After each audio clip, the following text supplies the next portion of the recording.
بسم اللہ الرحمن الرحیم اللہم صلی علی محمد و علی محمد۔ آج کا ہمارا سبق ہے حکمت نمبر 130 اور حکمت نمبر 131۔ مولا امیر کائنات علی ابن ابی طالب علیہ السلام نے فرمایا، حکمت نمبر 130، سفین سے پلٹتے ہوئے کوفہ سے باہر قبرستان پر نظر پڑی تو فرمایا، اے وحشت افزا گھروں،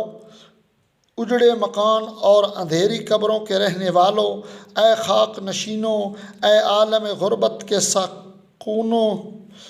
اے تنہائی اور الجھن میں بسر کرنے والوں، تم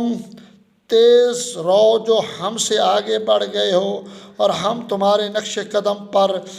چل کر تم سے ملنا چاہتے ہیں۔ بیویوں سے اوروں نے نکاح کر لیے ہیں، تمہارا مال و اسباب تقسیم ہو چکا ہے، یہ تو ہمارے ہاں کی خبر ہے، اب تم بتاؤ وہاں کیا ہے؟ پھر حضرت نے اپنے اصحاب کی طرف متوجہ ہوئے اور فرمایا کہ اگر انہیں بات کرنے کی اجازت دی جائے تو یہ تمہیں بتائیں کہ بہترین زاد راہ تقوی ہے۔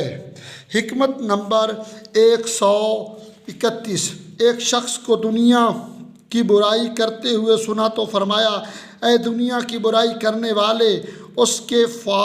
فریب میں مبتلا ہونے والے اور اس کو غلط سلط باتوں کے دھوکے میں آنے والے، تم اس پر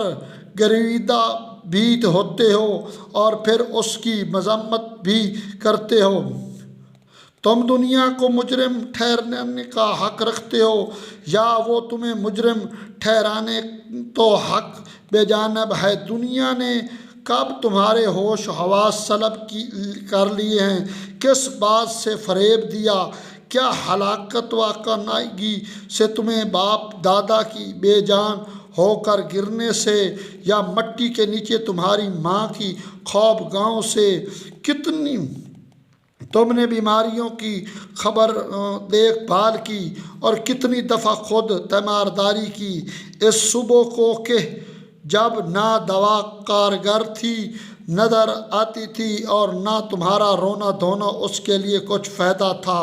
تم ان کے لیے شفا کی خواہش مند تھے اور طبیبوں سے دوا دار پوچھتے پھرتے تھے، ان میں سے کسی ایک کے لیے بھی تمہارا اندیشہ فائدہ مند ثابت نہ ہو سکا اور تمہارا مقصد حاصل نہ ہوا، اور اپنی چار سازی سے تم موت کو اس بیمار سے ہٹا نہ سکے، تو دنیا نے تو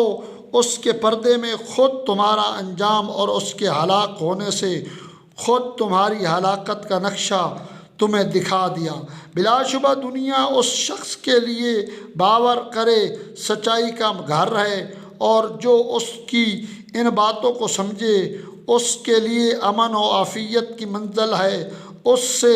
زاد راہ حاصل کرے اس کے لیے دولت مندی کے منزل ہے، اور جو اس سے نصیحت حاصل کرے اس کے لیے واعظ و نصیحت کا محل ہے۔ وہ دوستان خدا کے لیے عبادت کی جگہ، اللہ کے فرشتوں کے لیے نماز پڑھنے کا مقام، وحی الہی کی منزل اور اولیاء اللہ کے لیے تجارت گاہ ہے۔ انہوں نے اس میں فضل و رحمت کا سودا کیا اور اس میں رہتے ہوئے جنت کو فائدے میں حاصل کیا، تو اب کون ہے جو دنیا کی برائی کرے جب کہ اس نے اپنے جدا ہونے کی اطلاع دے دی اور اپنی علیحدگی کا اعلان کر دیا اور اپنے بسنے والوں کو موت کی خبر دے دی ہے؟ چنانچہ اس نے اپنے ابتلا سے ابتلا کا پتہ دے دیا ہے اور اپنی مسرتوں سے آخرت کی مسرتوں کا شوق دلایا ہے۔ وہ رغبت دلانے اور ڈرانے اور خوف زدہ کرنے اور متنبہ کرنے کے لیے شام کو امن اور عافیت کا اور صبح کو دور انداہ کا پیغام لے کر آتی ہے، تو جن لوگوں نے شرمسار ہو کر صبح کی وہ اس کی برائی کرنے لگے اور دوسرے لوگ قیامت کے دن اس کی تعریف کریں گے کہ دنیا نے ان کی آخرت کی یاد دلائی تو انہوں نے